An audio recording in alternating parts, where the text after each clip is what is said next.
running at 7 furlongs. On closing day, you have the traditional Run Happy Del Mar Futurity for 2-year-olds at 7 furlongs. It's also rivaling the Hopeful Stakes at Saratoga, run on the East Coast that very same day. So you're having a clash of East Coast, West Coast 2-year-olds. Who has the advantage? You would think that the horses at Del Mar, coming out of Del Mar Futurity, running on that very, very, I call it sometimes funny track to get a hold to.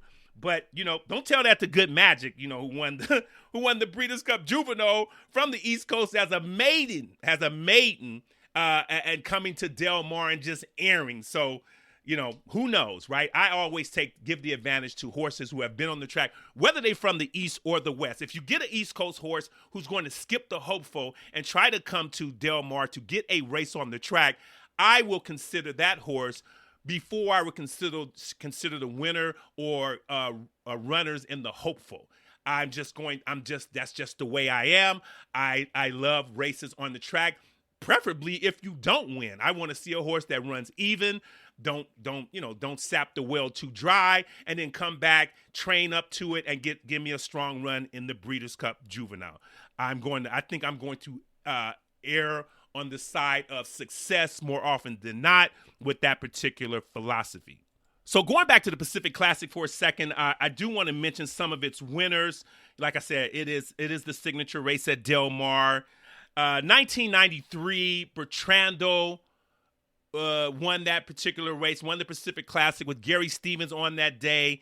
And Bertrando was very famous as the a 2-year-old who Arazi ran by at Churchill Downs, like standing still, like tied to a post. And, Alex Solis was on Bertrando that day. Bertrando was a son of Skywalker, and who was also a son of Relaunch. I can go on and on. But anyway, I remember Alex being interviewed after that race, the Breeders' Cup race at Churchill, when Arazi won that race, and Alex just said, I thought I had it. I was up, and Bertrando had staying power, and then something just blew right by me. But anyway, Bertrando got his a big signature win in the Pacific Classic in 1993.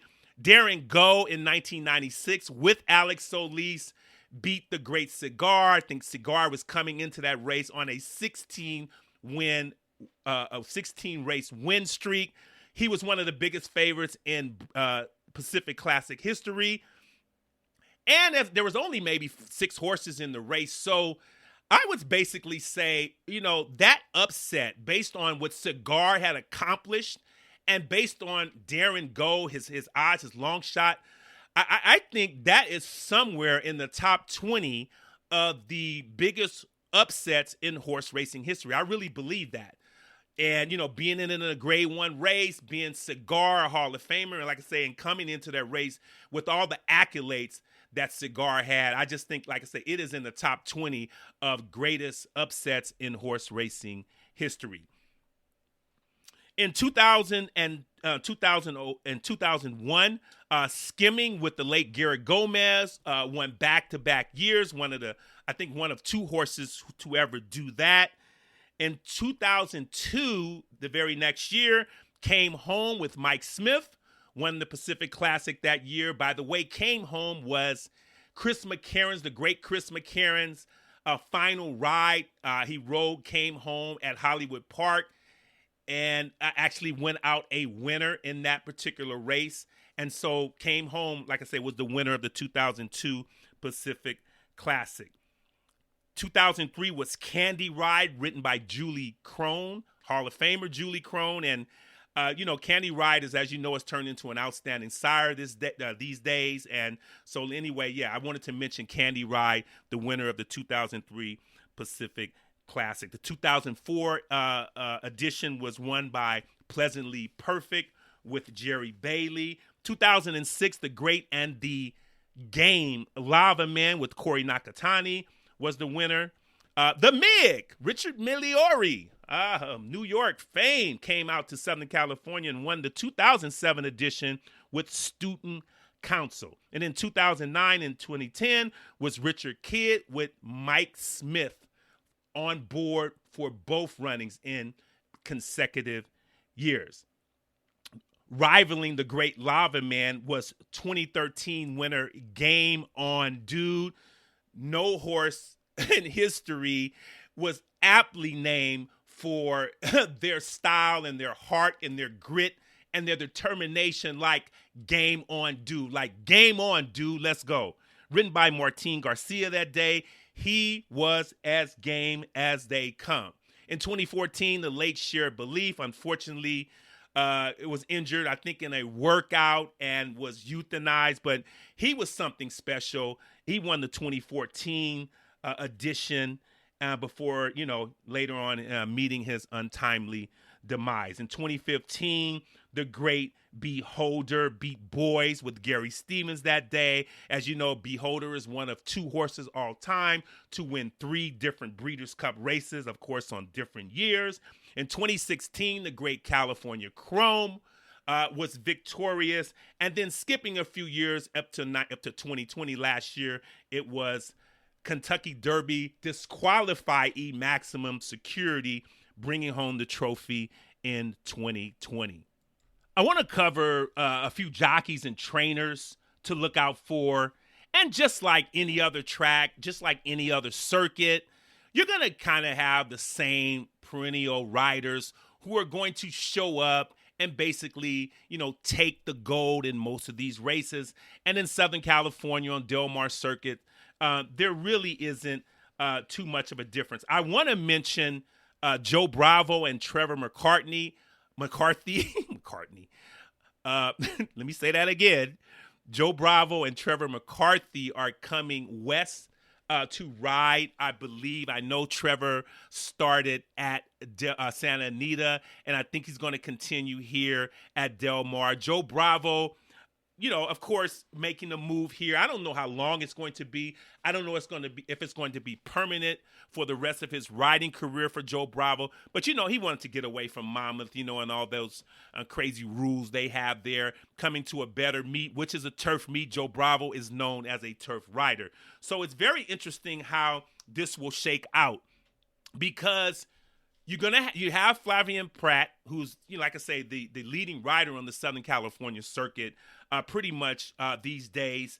As you gain Joe Bravo and Trevor McCarthy, over the years you've lost Drayton Van Dyke and Rafael Bejarano, who's now riding in Kentucky. Now, I want to see if maybe they make their at least Drayton Van Dyke may make his way back to Del Mar.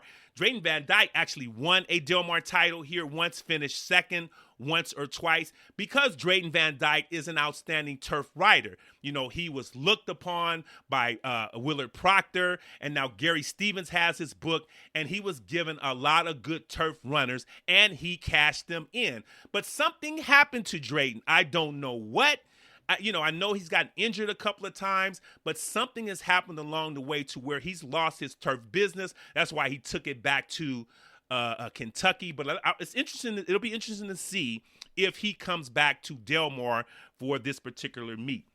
Umberto Rispoli is probably alongside of Flavien Prat as the best turf rider on the circuit. Now, Flavien is going to probably win the meet because he's riding for other different trainers. He's going to get better mounts overall.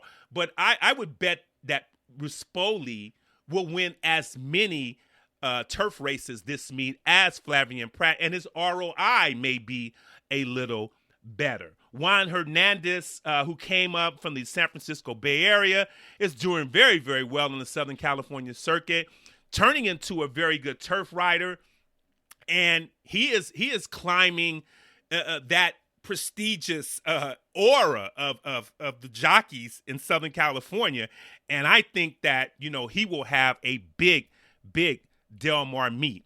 I want to mention Kent DeSormo.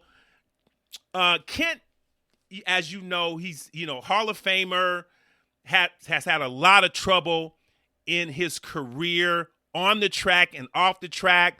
On the track with his a style of riding by not riding out races, by not finishing through the wire, and then off the track, he's had some problems as well. So he's trying to scratch back here and there. He made somewhat of a decent comeback at the recently concluded Santa Anita meet. I think he was riding somewhere around 11, 10, or 11%, which is outstanding for Kent because he was way down in the doldrums a couple of years ago. I thought he was going to retire. But I wanted to mention him because when Kent was on the top of his game, when he was riding regularly in Southern California, Del Mar was his meet. Because Kent DeSormo, coming west from the East Coast, Kent DeSormo turned into a great grass rider. And he also had the business of Bob Hess Jr. when Bob Hess was on the top of his game. So he was getting Bob Hess's dirt runners, and he was getting however many turf runners he wanted, and he was winning races at an alarming rate, especially down at Del Mar. He's mentioned many times before that Del Mar is his best meeting, and he is going to probably ride at Del Mar this meet. So look out for Kent DeSormo. Is he going to be leading rider? No. Is he going to be in the top 5? No.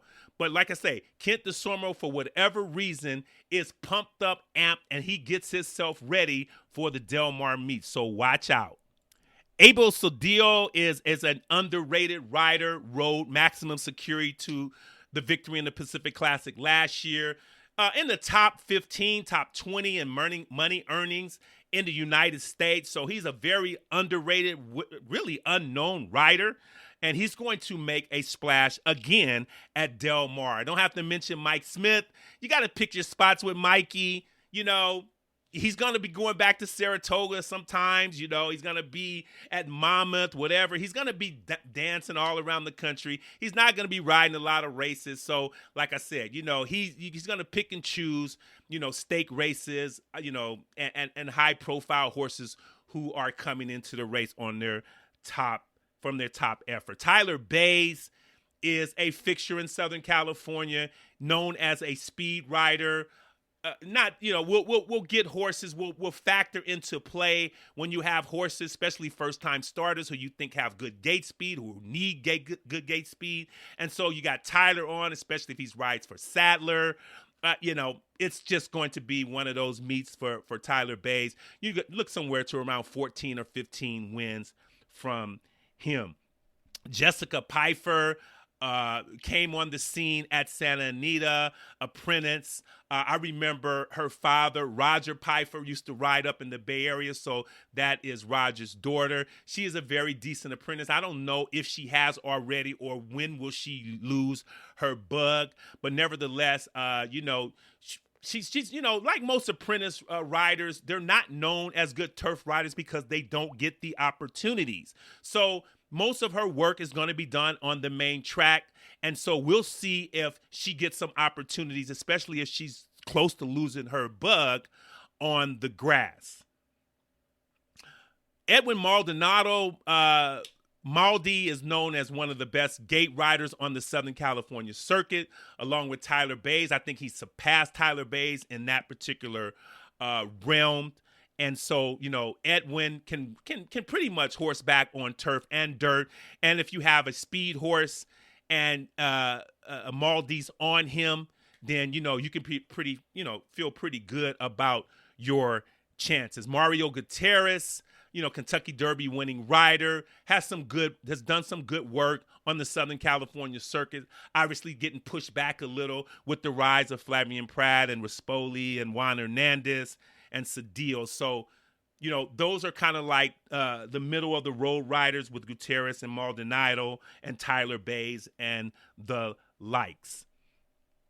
Trainers, Phil D'Amato, Doug O'Neill. Doug O'Neill's going to probably send more horses to the post than any trainer this meet. So that gives him a leg up and to winning the trainers title here at Del Mar.